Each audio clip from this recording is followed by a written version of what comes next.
All right. Well, I just welcome everybody to our December 15th final meeting of group discussion, not a meeting, our group discussion of 2021. Our next discussion group will be in 2022. So to open up our final meeting, Stanley Red Hat is going to pray us in. Father in heaven, thank you for this meeting and thank you for the family and the little new life that you've given us. And thank you for being the God of life and teaching us principles of life, and be with us in these Proverbs and give us insight and your love and kindness, and develop in us the mind of Christ, which you promised that we have. We ask your guidance and direction in this meeting in Christ's name. Amen. Amen. So we're in chapter 17, verse 23. And if you want to grab your Bibles, different translations, awesome. Grab your commentaries, and we'll just dig in and finish up here. And then in January, we will start with 18, 19, 20. So we've got 14 more chapters to do. Yep. So we'll finish in, maybe we'll finish in 2020. No, we'll finish in 2022. It's been good. Okay. 23, the wicked accept bribes in secret to pervert the course of justice. Guess what the King James says? It says a wicked man accepts a bribe behind the back. Behind the back? That's what it says. Well, she said in secret. This says behind the back. Oh, God. You know, behind your back, you know. And the message says under the table. That's cool. That's cool too. Under the table and behind the back. Wow. The Passion says, when you take a secret bribe, your actions reveal your true character, for you pervert the ways of justice. I think I ruined my keyboard. John, what did you say you said?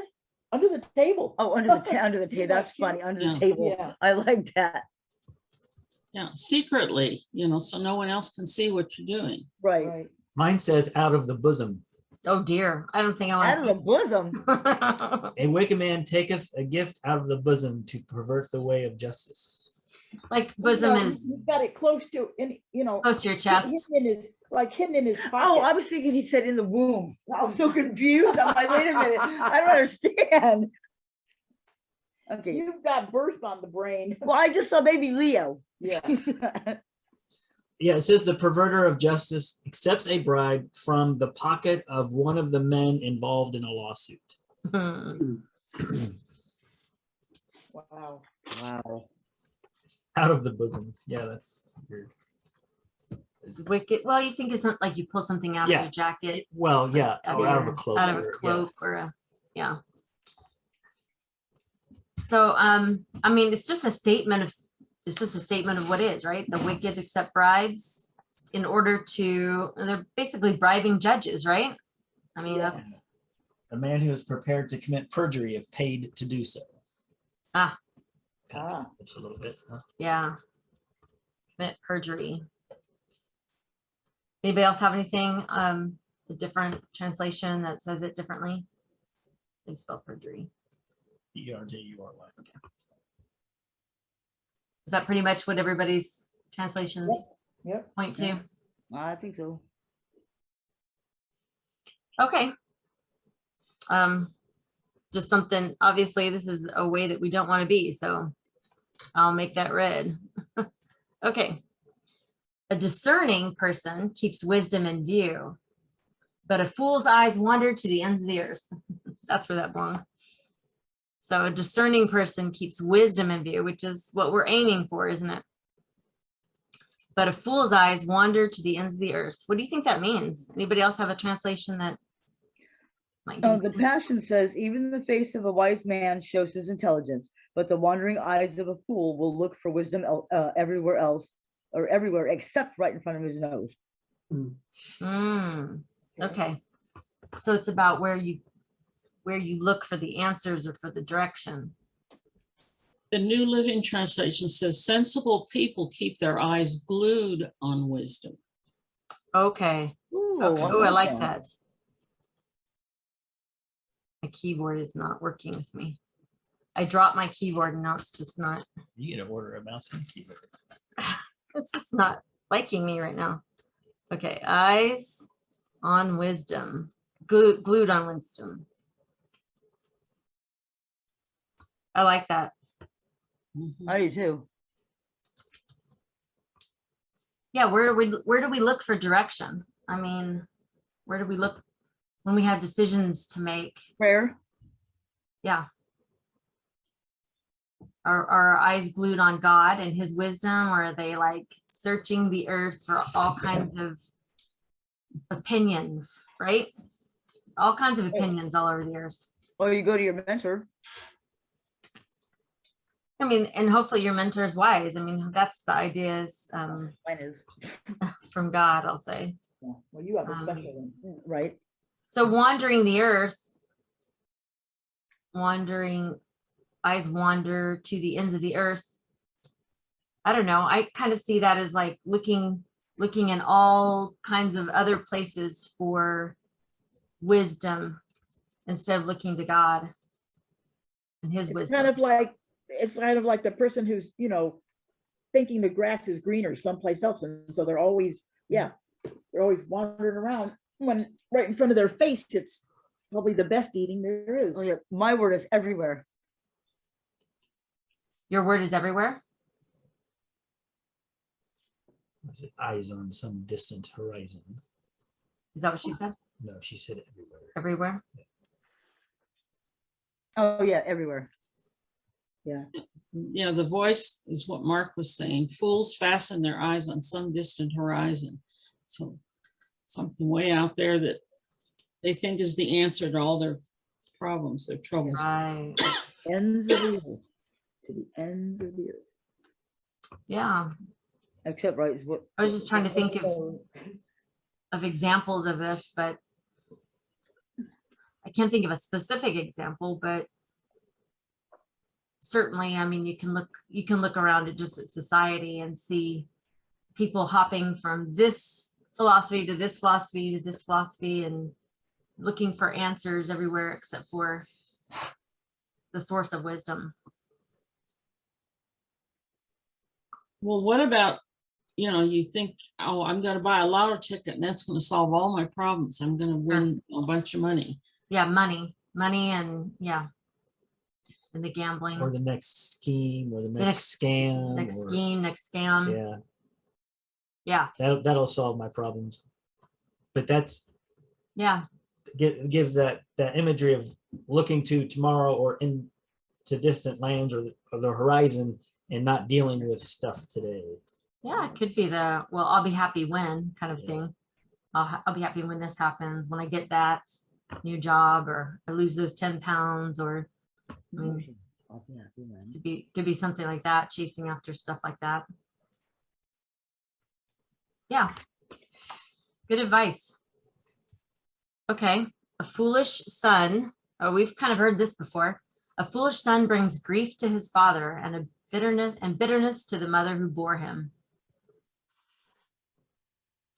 A foolish son. Nobody wants a foolish son. I'm wrong. Anybody else have a translation that maybe words it slightly different? That's about right. Oh, you're muted, Mom. That other one says something about bringing your mother to shame or your father to shame or something. Oh yeah, the Passion says a father grieves over the foolishness of his child, and bitter sorrow fills his mother. Yep. Yeah. Very, very similar. Not right. John, were you gonna say something, John? A surly, stupid child is sheer pain to a father, a bitter pill for a mother to swallow. Wow. Surly, stupid. Surly. That's I a- mean, What's the Surly, definition of surly, Mark? did I even spell that I would right? say something like cantankerous or irritable. Gruff, brusque, abrupt. Mm. Surly? Those are synonyms. Synonyms, yeah. Yeah. But the Surly, Passion it says stupid. I know, right? I mean, just come right out. Let's tell us how you really think. You know. Jeez. Right? I mean, what was the other verse? I guess I could scroll up. Bad tempered and unfriendly. Oh, okay. So surly Oh, yeah. is bad tempered Mhm. and unruly, Unfriendly. unfriendly. Interesting. Yeah. Kind of crusty. Huh, crusty. Yeah, I could see a child who just refuses correction and just sits there. and Yeah, yeah. snarls.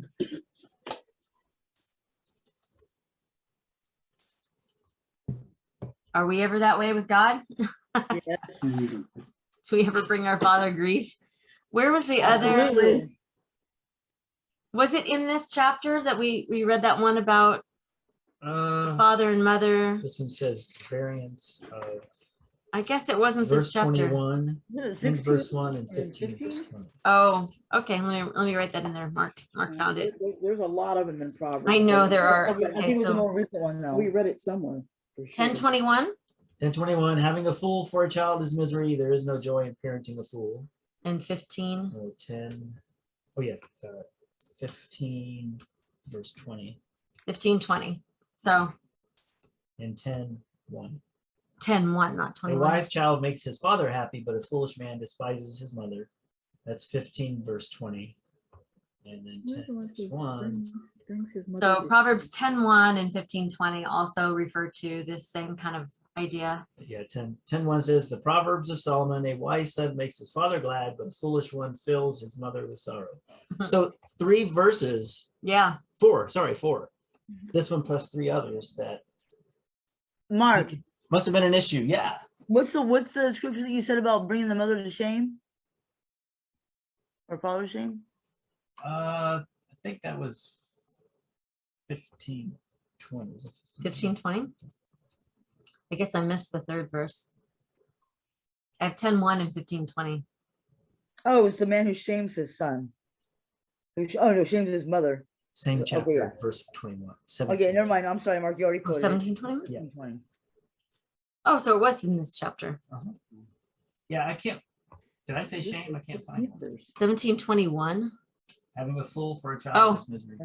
Yeah. Parents of a numbskull, that's from the, Oh, that's right. Yeah. If the child left to himself brings his mother to shame. That's Yeah. not- That correction. Okay. Oh, yeah. 21. Have a fool for a child brings grief. That was the parents of a numbskull. Yeah. Yeah, the parents of a numbskull. Oh yeah, is that No. the one that is that No, the I passion was, one? I was That's thinking the of Passion, 29:15. Yeah, that's what I thought. I was gonna say, 'cause I thought I read that the other night or something. Parents of- Well, I think Solomon was just wanting to be clear, don't He's cause us, very don't clear. be a Yeah. numbskull and Your cause us mistakes grief. don't just affect you, it Yeah. affects the whole family. They reflect back on the whole family. Sure. Yeah. All right, verse 26. If imposing a fine on the innocent is not good, surely to flog honest officials is not right. What in the world is Solomon talking about? What in the heck? If imposing a fine on the innocent is not good. So that's like taken for granted, of course. That's not good. But flogging honest officials? Is that something that happened in that day and age, or? well, New Living says it is wrong to punish the godly for being good or to flog leaders for being honest. And the Passion says it's horrible to persecute a holy lover of God or to strike an honorable man for his integrity. Hmm. I still don't know what it means, regardless of the version or translation.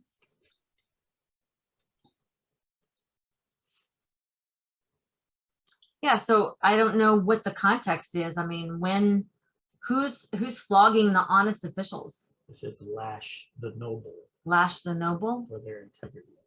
10:20 is 10 verse 1. Not 10:21. Maybe that was something that happened in that day and age. Could be figurative. You think it's figurative? I said it could be. Let me look here. Well, the Message says it's wrong to penalize good behavior or make good citizens pay for the crimes of others. What about people who are unjustly accused, more than accused, found guilty and sent to prison. Yeah, there's thousands of them. Yeah. Yeah, definitely. Well, is that it? Well, to me, all of a sudden, that sounded like what she just said. Just sounded like it's horrible to persecute a holy lover of God. So basically, somebody who, or like I don't know, to the point somebody who's innocent. Right. Someone who's innocent, somebody who, that's what the NIV says. Imposing a fine on the innocent's not good. So surely flogging honest officials is not right. No, what does flogging mean? Like Whipping. striking, lashing out, to flog somebody is like to beat somebody, right? Jesus was flogged. Oh, Flog with an F, flog. Isn't that with a whip? Yeah, usually, isn't it? Well, wasn't Jesus flogged? That's what I Yeah. said. Yeah. Yes. Yeah, so I don't know. Is there foreshadowing here? I'm gonna read this. Okay, Mark has a commentary from the Jewish oh, let's hear it. comment. It says, if to fine the innocent man is not good, how much worse is it to inflict blows upon the noble men for their integrity? The first clause mentions a minor injustice and compare vis-a-vis to inflict a fine upon an innocent person. In the second clause, one that is more serious, to scourge men of high character because they adhere to their lofty principles and refuse to compromise their honor. The word that they use in their translation is to strike the noble for their uprightness. And it says here, that is a more severe form of judicial punishment than a fine. Mm, So it's possible that it could include some kind of corporal punishment, not just a financial fine. So it's kind of like levels of degrees. If it's bad to do what seems minor, it's even worse to do something that's more egregious. so, okay, so remembering that he's training up this young son to be a ruler, right? To make good decisions. Then he's helping him learn Bless you. you don't want to imprison or flog or persecute somebody who is innocent. And so, maybe he's also warning him not to be bribed, right? Like the verse right before it, right? Not the verse, where was it? Verse 23. The one we started with. Yeah. To not take bribes and to not punish those who are innocent, maybe just because he got paid off or for whatever reason. Somebody sticks to their morals and won't falsely testify or something. It's not good to persecute them or to beat them. So he's trying to teach him to be a good ruler. I mean, that's kind of what I get out of it. Teaching his son to be a good king.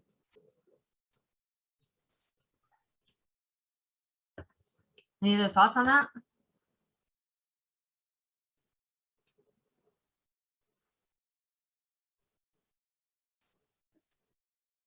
Okay, 2 more verses, guys. Verse 27, the one who has knowledge uses words with restraint, and whoever has understanding is even-tempered. This is something we want to do. This is definitely good. The one who has knowledge uses words with restraint, and whoever has understanding is even-tempered. I would love to hear some of the other translations. The Passion says, can you bridle your tongue when your heart is under pressure?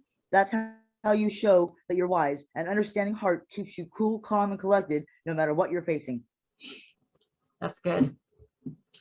That's a good word for us today, isn't it? Yeah. Mine uses the word calm spirit. Calm spirit. Oh, I like that. You too. The voice says, those with knowledge know when to be quiet, Ooh. and those with Ooh. understanding know how to remain calm. Those with knowledge know how to be quiet. I like that. My keyboard. Come on, keyboard. Maybe that's why I don't know how to remain calm. I mean, maybe that's why I don't have it. Yeah, I can't remain calm. Knowledge. All right. This one, this says I can't type. restrains his words so as not to offend. The next verse proves it. The Even a New Living, fool is counted wise when he holds Go ahead, John. New Living says a truly wise person uses few words. Oh, So I am so bummed my keyboard's not letting me A type all this truly good wise stuff. person uses few words. Yeah, mine says spares his words. mhm. Same thing. Yeah, this says, this admonition is not against loquacity, but uncontrolled and bitter speech, which excites enmity. Mm. Have you heard that word before? Loquacity? No, what No. is that? It's somebody who's talkative. They talk a lot. Yeah. But it's not an admonition of just like somebody who normally talks a lot, but it's uncontrolled and bitter speech, which excites enmity. In other words, you're not choosing your words wisely. It's not that you're just talking a lot. It's that you're not choosing your words wisely, or you're just kind of blah, unfiltered, Yeah, Oh, which can be offensive. right. You just say the first thing that comes in your head. man, what are you typing? My keyboard won't type. I dropped it right before the meeting and it's just going crazy. It won't type anything. I'm Here, you want to switch? those Uh-oh. acknowledge and win. Yeah, She switch. holds. Okay, it looks like it's working now. Their tongue. She's over here bending it in half. I'm just like it's typing all these weird characters. What are you, she woman? Those with knowledge know when to hold their tongue. I'm way back on the first thing. Did you hear anything we said? I did. I just couldn't type it all. Y'all have to go back. Or if you're listening on the recording, you have to go back and re-listen to it. So this is a good word for us, isn't it? I mean, sometimes it's easy. We know we've talked a ton about holding our tongue and measuring our words, and of course the book of James talks about that too, about the tongue being the spark that lights a forest on fire, or the rudder that steers a ship. Right. And I think that's, I don't know, I've experienced that to be true. People who are really wise aren't just like vomiting out words constantly. They tend to measure their words and think before they speak. I had a thought, Anne. Yeah. Well, actually, I stated to Mom earlier today. I said I was thinking, before we speak, if we actually think about how would we talk to Jesus? Right. We're Right. gonna bark at him. We're gonna yell at him. We're gonna be smarty pants to him. Are we gonna act like a jerk? Smart thing. Yep. And maybe we shouldn't talk to somebody else like that either.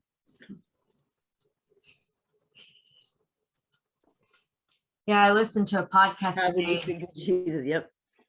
A couple of pastors talking about how to use social media wisely, and one of the things they were saying was just that for some reason people feel like they can say all kinds of Because you're not face to garbage face. on social media, and that they're not actually held to the same standard, that you would if you were talking to somebody in person. But they're still your words, and they're still reflective of you and what's coming out of your heart. And so that's a good measuring stick, Jamie. It's like, Out of the abundance of the heart, social media speaketh. yeah, I mean, it's true. And the things that Some we of the would stuff on there is horrid. things that we would type to somebody, would we really type those, to Jesus? Right. Would we say those things like, you idiot, why would you think that? Like, would you say that to Jesus? I certainly wouldn't. And these people are image bearers. We're image bearers. And when we're out there saying words that go out into the world, we should be thinking about, am I bearing the image of Christ well? Well, I think the problem with social media is that you're not talking to one person. So you just feel you can spew out whatever you want because Yeah. you don't know who's going to see it or hear it. That's a good point. It's very true. Yeah. You just kind of like, you're throwing your opinions out there. You don't necessarily have one person in mind. It's just kind of a nebulous kind of group. Right. It's a them, not a person. So it makes it much easier just to attack. Yeah, it's true. All those people who do that, it's like, it's easier to do that. And then there are people who do attack each other one-on-one, like on the comments. Let's say you throw a post out there and then people start jumping all over each other, and and it's just, I don't know. It's unfortunate. I think we need more humanity and more compassion. Yes, Stephanie. Last night or not last night, Monday night on BSF, in our group discussion, and one person was saying, and I can't remember exactly because I didn't write that part down, but whether she saw this printed somewhere or anyway, she said it was her prayer. And she said, Lord, keep your arms around my shoulder and your hand over my mouth. And so I thought that was pretty cool. Okay. Your hand over my mouth, that's funny. Well, So I'm trying to type that, Stephanie. oh, KKK. KKK. It's not, it won't type. I'm done. Keep the stitches small. yeah. Who am I? I'm just gonna switch keyboards. Oh, well, it's nice and easy that you can do that. Right? I've got, I'm gonna switch over to. Ours is pictures. attached. I kind of like those ones that are separated like that. Oh yeah, external. Okay, keyboards. Lord, oh, this is great. Keep your arm around my shoulder.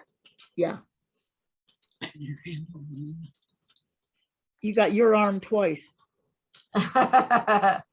That's me. That's user error. Around my shoulder and your hand over my Hand mouth. Over my mouth, yeah. That's great. That's great. That's wow. Yeah, I like that one. Right? If you can't say anything nice, don't say anything at all. Right? Right, and that's what we taught us from little kids. Well, Yeah, 28. final verse. Verse 28. Kind of. Verse 28, final verse No, of 2021. Even fools are thought wise if they keep silent, and discerning if they hold their tongues. So we're on the same topic here. yep. And I always forget it. I always say it wrong, but what is it? Better to be a fool and, oh, what is And open your mouth Let and people think you're a fool by keeping silent than opening your mouth and proving Proving it. it. Yeah, Carol's Yes, got it. Carol's got it. yes. Okay, so better for people to think you're a fool than for you to open your mouth and prove it to be true. Something like that. Yeah. Okay, Yeah. yeah. The passion says, when even a fool bites his tongue, he's considered wise. So shut your mouth when you are provoked. It will make you look smart. Well, that prayer works perfect on this one. I'm gonna put that one on here. That's perfect. Keep your mouth shut and look smarter than you are. Yeah, right. Yeah, there you go.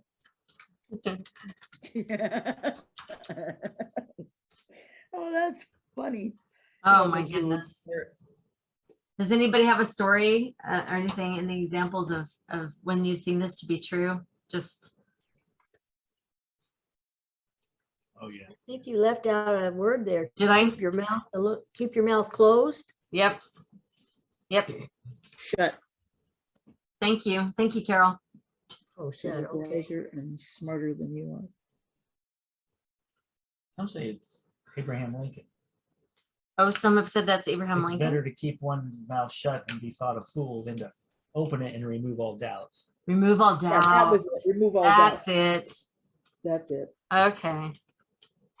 Abraham Lincoln. I'm gonna do it. Okay, so can you read it one more time? Uh-oh.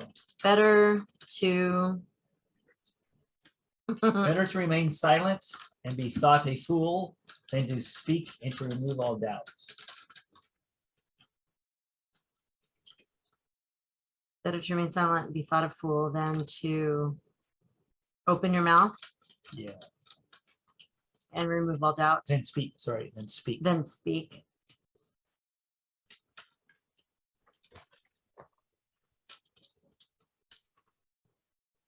All right. Wow, that's a good one. Well, that's a great place to end. It looks like, what do we have? We've got 15 minutes left.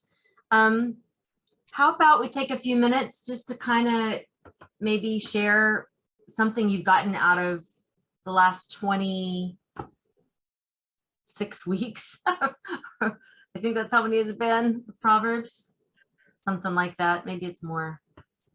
I forgot.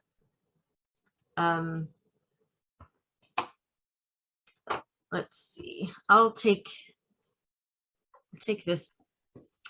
Just take a minute to think about maybe something that you've gained as we've gone through. And maybe it's just confirming something that you already knew. But I have one. oh, you do? Okay, I think awesome. for me, this covers just about everything. I mean, not sound like a fool or whatever you want to throw in there. It's let go and let God. Okay. I'm gonna take There you notes on go. these. Let go and let God. That's good.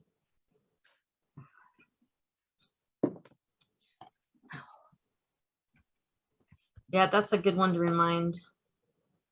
Let go of the control that we try to keep on things, right? Mhm. It's because of that control that we're always opening our mouth. I mean, Yep. you know, trying to run the show, trying to be right, trying to the whole 9 yards. Yeah, I just looked it up. It's 29. This is our 29th discussion group on the book of Proverbs. Wow. Wow. So in those 29 weeks, did we learn anything? I've noticed that the principles of the Proverbs are often reflected in the New Testament. Okay. Good. Mhm. Okay, I have a very clacky keyboard. I apologize.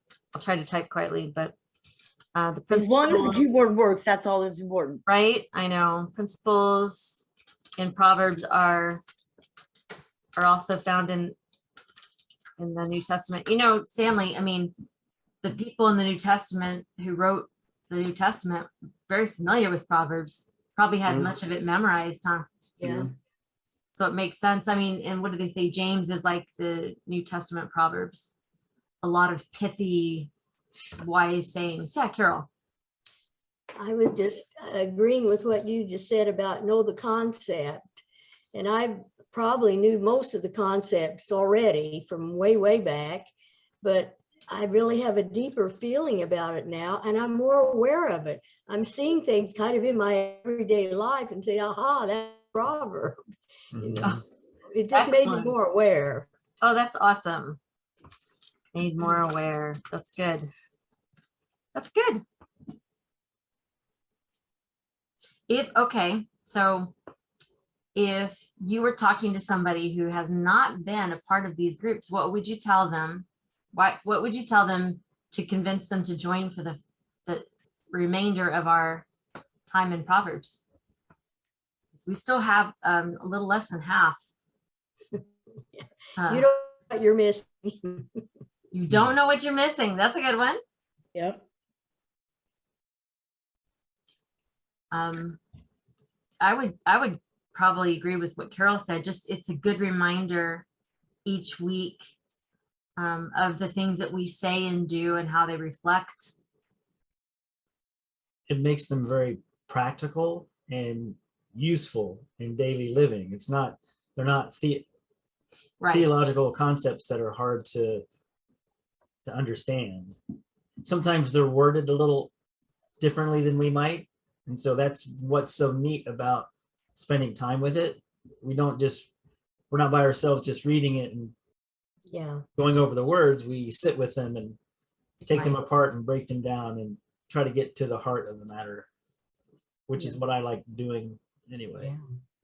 With And scripture. even if a person is not familiar with the Bible, they can contribute just as well as anybody else on Right. little Proverbs. That's right. Good point. Good point. Because a lot of wisdom does come from experience, doesn't it? Sure. Or at least how you handled your experience. And everybody has experience. I was just gonna say, it would be a good experience and you wouldn't regret it. Yeah. Yeah.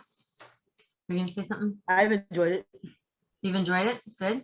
And, I really and have. who better to give us all that wisdom than Solomon, who prayed and asked God for that, you Right. know, Right. I mean, you And he know, also lived out the opposite of wisdom as well, you know? And so he knew, So he kind of knows what he's he talking kind of about. knew what he was talking about. It's like, I made some Yeah. mistakes. yeah, that's true. Well, and I think one of the best parts about doing this is that we're also hearing different translations, so we're able to understand it even better. Yeah. Yeah, and that kind Even the of one that says the word stupid.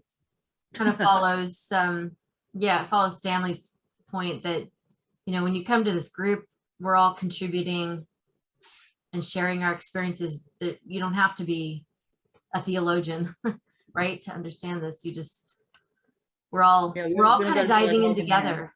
And that's kind of on purpose, that Mark and I aren't, no one's preaching a sermon on these. We're going together and unpacking each verse by verse. I think that's really, it's good. This is the kind of stuff that you can do in your own time, but it's great to do it in community. It's really helpful. Well, and I like the fact of how educated Mark is. So if we read something and all of us are like, help, he comes up with an explanation, and it's, I don't know, Well, he it's knows, more understandable. he So he knows right where to go. that's to pretty find cool. the explanation. I know where to go, all right. Mark, You. wow. Need to go get Ann more coffee. No. That's where I go. Yeah, it's great. Everybody contributes a different aspect. You know, when Pastor Lee's here, he Right. loves studying the culture of the Old Testament. So that's very helpful. Some of these are like, what in the world are they saying? But then you start digging in, you realize, oh, okay, this is written to a specific people at a specific time. That makes more sense, right? Yeah. Instead of just pulling it out of context and saying this was written straight to me. I mean, I can grab things out of it and apply them to my life, but overall, this was written to a specific audience, you know, the Right. son of a father, of a ruler of a kingdom. So, but timeless wisdom that even applies today. I mean, so much of it is like, yep. And we can confirm it through our life experiences going, yeah, probably shouldn't loan money to somebody, you know, that, you know, just give it the money to them. Don't loan money to somebody. And then Give it back. don't bribe a judge. That's some good advice even today, you know. So, or you might, Back and get you. yeah. Anything else that you've learned? I know Mark says he thinks about it a lot at work lot. when he's dealing with people. A lot. And so kind of what Carol was saying, it just brings a lot of things to mind. And we're only studying an hour a week. I mean, can you imagine? That's what the Word of God does. It kind of seeps into your heart, and then it affects the way you think about things, the way you react, the way you speak, the way you treat other human beings. Yeah, So, like that, like the guy at the lemon, when he like barked at you, like started yelling at you, and you were just like, "Why are you talking to me like that? You didn't do that yesterday." You know what I mean? You were so calm. Yeah. He's yelling at you, and you're just all nice and calm. well, I knew It's obviously that's the better way to go. It's like that scripture. He says, you know, when you talk gently, I mean, what's Right. it? A What's that gentle one that answer says, honey? turns away Yeah. wrath. Right. I was hoping. I'll get I was it. hoping. 'Cause he was pretty hostile, but you know, I figured it really had nothing to do with me. It really had to do with him. So if I could Yeah. just shock him, and by being nice, I don't Right. know. Well, I thank you all for being committed to being here, because if it was just Mark and I, it would not be nearly as fun, nearly as interesting, nearly as in-depth, because each of you bring something to the table each week, and I appreciate that.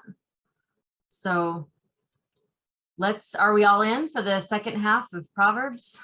Oh, yeah. Absolutely. Yeah. We'll start with chapter 18 and work our way all the way to the famous Proverbs 31, which is the ending of the book. Yep. I don't know, I haven't actually done the math to figure out how long it's going to take us, but 27 weeks. Well, that's how long it took us to get through a little over, what are we at, 60% of the book, maybe? 29 weeks. Yeah, so it'll take us probably a good half of the year. Easy. Unless we just like start motoring through it because we've already covered similar verses and we just start at a different clip, but But It's okay. sometimes, I don't think sometimes I think we can't go over it too much. I mean, because we don't get the message, you know what I mean? So if he repeats it that many times, obviously it's important. So we For a need to reason. repeat it that many times. very true. Very, very true. Well, good. Okay. Well, I will close in prayer and then we will see you in 2022. Okey-doke. Heavenly Father, we thank you for this chance to study your word. We thank you for the book of Proverbs. It's a collection of wise sayings that we can all learn from. And we thank you that the Bible was preserved and passed down generation to generation, and we can sit and chew on it, meditate, and allow the parts that need to seep into our hearts and transform our character and our lives. I appreciate that, and I appreciate these people that are going along this journey with us. May you bring us back safely next year to continue studying in Proverbs and bring some new people that maybe would really benefit from the community and the conversation that we have here each Wednesday night. We give you all glory and gratitude. In Jesus' name, amen. Amen. Amen.